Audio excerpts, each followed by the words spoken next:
Assalamualaikum warahmatullahi wabarakatuh. Salam sejahtera untuk kita semua. Pada presentasi kali ini, saya dan rekan saya akan mempresentasikan tentang peralatan eksperimen fisika nuklir yaitu Geiger-Müller counter. Saya Umar Abdul Aziz dan rekan saya Darvin Zaidan Yasku. Selanjutnya. Jadi kita mulai terlebih dahulu dari teori dasar. Jadi Geiger counter adalah perangkat yang digunakan untuk mendeteksi dan melakukan pengukuran semua jenis radiasi, baik dari radiasi alfa, beta, gamma, dari sepasang elektroda yang dikelilingi oleh gas yang umumnya berupa helium atau argon. Ketika radiasi masuki tabung itu dapat mengionisasi gas, ion dan elektron tertarik ke elektroda dan arus listrik dihasilkan. Sebuah scaler menghitung pulsa saat ini dan satu memperoleh hitungan setiap kali radiasi mengionisasi gas. Terdapat dua bagian, tabung dan jatuh daya. Tabung Geiger-Müller biasanya berbentuk silinder ya, atau yang biasa kita sebut probe dengan kawat di tengahnya, dan kotak yang biasanya terdiri dari hitung atau jatuh daya memiliki kontrol tegangan dan opsi mengatur waktu. Tegangan tinggi didirikan di seluruh silinder dan kawat seperti yang ditunjukkan pada gambar di sebelah kanan. Baik, selanjutnya kita akan masuk ke sejarah penemuan Geiger-Müller. Pada awalnya, Hans Geiger mengambil program studi fisika di Universitas Munich dan bertugas di tentara Jerman sebelum mengejar studi pascasarjana di Erlangen, memperoleh gelar doktor pada tahun 1906. Tahun berikutnya ia pindah ke Inggris untuk menjadi asisten laboratorium Rutherford di Universitas Manchester. Pada tahun 1909, Hans Geiger dan Ernest Martin menembakkan serikat partikel alfa, yaitu inti helium, terhadap lapisan daun emas dengan hanya beberapa tebal atomik saat melakukan percobaan daun emas di bawah penguasaan Rutherford, yang kemudian mencetuskan model atom Rutherford. Namun tidak ada metode yang efektif untuk mengukur kedipan, dan pada tahun 1911 ia menemukan perangkat untuk menghitung partikel radioaktif alfa. Dia menggunakan tabung Krokas sebagai salah satu elektroda dan kawat tipis di tengah tabung. Seperti elektroda kedua, ketika diberi tegangan, setiap radiasi akan melewati gas terionisasi akan menimbulkan longsoran dari elektron yang dapat diukur. Pada tahun 1914, Geiger kembali ke Jerman, di mana ia harus bertugas sebagai tentara selama perang. Setelah itu, Geiger dan salah satu mahasiswa doktoralnya, Walter Muller, meningkatkan perangkat asli yang membuatnya lebih efisien, gesit, tahan lama, dan portable. Berbeda dengan seri sebelumnya yang hanya dapat mendeteksi partikel alfa. Sistem Geiger-Müller yang baru dan lebih baik dapat mendeteksi berbagai jenis radiasi pengion. Nah, ini lebih lagi, pada tahun 1928 mereka mengembangkan tabung Geiger-Müller yang disegel dengan menggunakan prinsip ionisasi dasar yang sebelumnya digunakan secara eksperimental. Kecil dan kokoh, dia itu tidak hanya mendeteksi radiasi alfa beta seperti model sebelumnya, juga dapat mendeteksi radiasi gamma. Sekarang instrumen radiasi praktis dapat diproduksi dengan relatif murah dan menghitung Geiger lahir. Karena keluaran tabung memerlukan sedikit pemrosesan elektronik, sebuah keuntungan tersendiri di arah katot fermionik karena jumlah katot minimal dan konsumsi daya yang sangat rendah. Instrumen ini meraih popularitas besar sebagai detektor radiasi portable.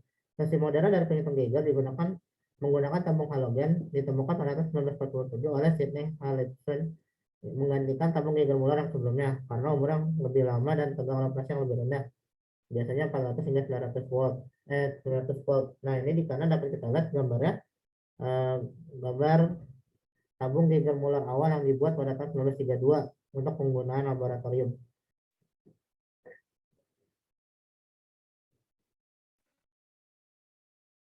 Ya, kemudian komponen yang digunakan pada penghitung Geiger ini bisa kita lihat pada penghitung Geiger ini selalu ada dua, yaitu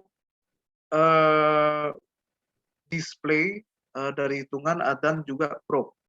Jadi penghitung Geiger ini terdiri dari dua bagian utama, yaitu tabung tertutup atau ruang diisi dengan gas dan tampilan informasi ya. Jadi penghitung Geiger ini juga nanti kalau dia mendeteksi radiasi, dia akan mengeluarkan suara ya suara dan biasanya diamplifikasi ke loudspeaker. Jadi semakin menunjukkan ketika suara itu semakin rapat, berarti intensitas radiasi semakin tinggi, sementara ketika suara itu semakin melemah atau tidak ada, berarti intensitas radiasi semakin sedikit atau tidak ada. Ya, selanjutnya. Ya, ini kita dapat lihat pada model-model untuk menghitung Geiger yang lebih lama, biasanya terdapat probe yang masih bisa dipisahkan dengan display utama. Ya, selanjutnya. Ya, kemudian untuk yang di model genggam atau yang biasanya kita lihat pada model yang lebih baru, biasanya probe itu sudah dihubungkan langsung ke dalam sirkuit digital, di mana nanti sirkuit digital ini akan menampilkan intensitas radiasi di LCD. Kemudian juga kita bisa lihat bahwa pada gambar yang di sebelah kanan terdapat juga tabung yang bukan berupa dari logam, melainkan tabung halogen sebagai probe-nya. Ya, selanjutnya. Selanjutnya saya akan membahas cara kerja dari Geiger, menghitung Geiger ini. Metode deteksi radioaktivitas disarankan pada interaksi partikel bermuatan atau radiasi elektromagnetik dengan materi yang menonjol di antara metode ini berdasarkan pada ionisasi gas seperti penghitung proporsional, ionisasi dan tabung Geiger Muller karena kesederhanaan dan kepraktisannya. Dalam perangkat ini, ketika partikel bermuatan listrik atau foton berenergi tinggi menembus kompartemen deteksi atau tabung di mana gas berada, akan ada ionisasi molekul itu, menciptakan pasangan elektron kation. Jika perbedaan potensial diterapkan antara dua elektroda dalam gas ini, medan listrik yang dihasilkan mengarah pada permintaan pasangan ini, memimpin kation ke kawat dan hadapan ke anoda, sehingga mengakibatkan pengumpulan muatan oleh elektroda. Dalam detektor Geiger-Muller, tepat setelah pelepasan Geiger, medan listrik di dalam tabung berkurang karena akumulasi kation yang karena massa yang lebih besar dan mobilitas yang lebih rendah membutuhkan waktu lebih lama untuk mencapai metode daripada elektron ke anoda. Selama waktu ini dari urutan 50 hingga 100 milisekund yang disebut waktu mati, dinamakan dengan tau.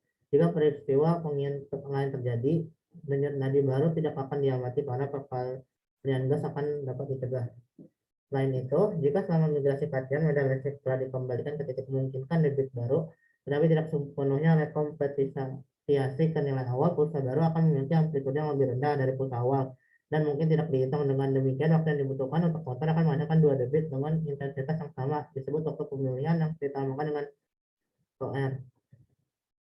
Nah, ini dapat kita lihat untuk grafiknya dari kiri bawah ke kanan atas ada dari region yang tidak digunakan, lalu region ion chamber, lalu proporsional counting region atau region penghitungan yang proporsional, lalu kemudian ada yang limited, lalu ada region Geiger dari kiri ke kanan.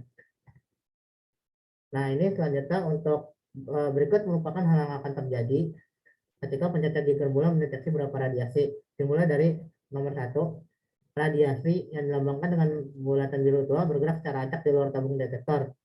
Kemudian beberapa radiasi memasuki jendela abu-abu di ujung tabung, itu adalah nomor 2. Lalu kemudian nomor 3, ketika radiasi biru tua bertabrakan dengan molekul gas di dalam tabung oranye, itu akan menyebabkan ionisasi. Beberapa molekul gas berubah menjadi ion positif merah dan elektron yang berwarna kuning. Ion positif tertarik keluar tabung yang berwarna biru muda. Elektron tertarik ke kawat logam. Lalu kemudian nomor 5, elektron tertarik ke kawat logam merah mengalir di bagian dalam tabung. Dipertahankan pada tegangan positif tinggi. Saat elektron menuju kawat, beberapa dari mereka bertabrakan dengan molekul gas lain, memecahnya menjadi ion yang dan lebih banyak elektron. Jadi kita mendapatkan semacam reaksi berantai, di mana bahkan satu partikel radiasi dapat menghasilkan longsoran elektron secara berurutan. Posisi ini dinamakan sebagai debit Geiger.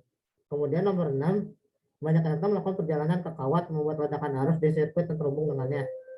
Lalu nomor 7, elektron membuat jarum meter dibelokkan. Jika pengeras suara terhubung, Anda akan mendengar bunyi klik keras setiap kali partikel terdeteksi. Jumlah klik yang ada dengan memberikan indikasi kasar tentang seberapa banyak radiasi yang ada, mengukur, memberikan gambaran yang lebih akurat. Nah, kemudian terakhir menggunakan sebelum menghitung radiasi lagi, menghitung perlu dikembalikan ke dalam keadaan semula melalui proses tersebut pendinginan yang membatalkan efek pelepasan Geiger. Kadang-kadang itu dicapai dengan memiliki gas kedua yang disebut gas pendingin. Setiap kali halogen di dalam tabung atau dapat dilakukan dengan menggunakan rangkaian luar dengan hambatan yang lebih besar.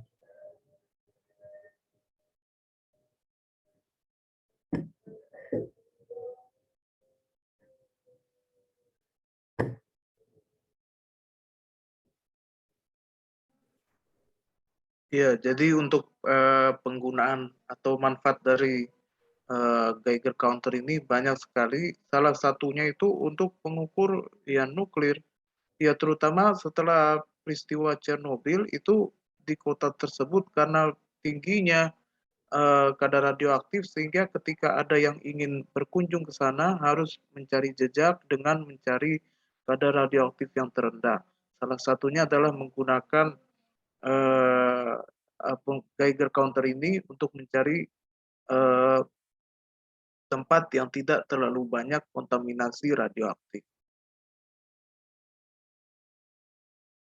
Dan juga biasanya banyak digunakan untuk di kawasan pertambangan dan di kebakaran reaktor nuklir. Ya, ya sekian presentasi dari kami. Kurang dan lebihnya mohon maaf. Assalamualaikum warahmatullahi wabarakatuh.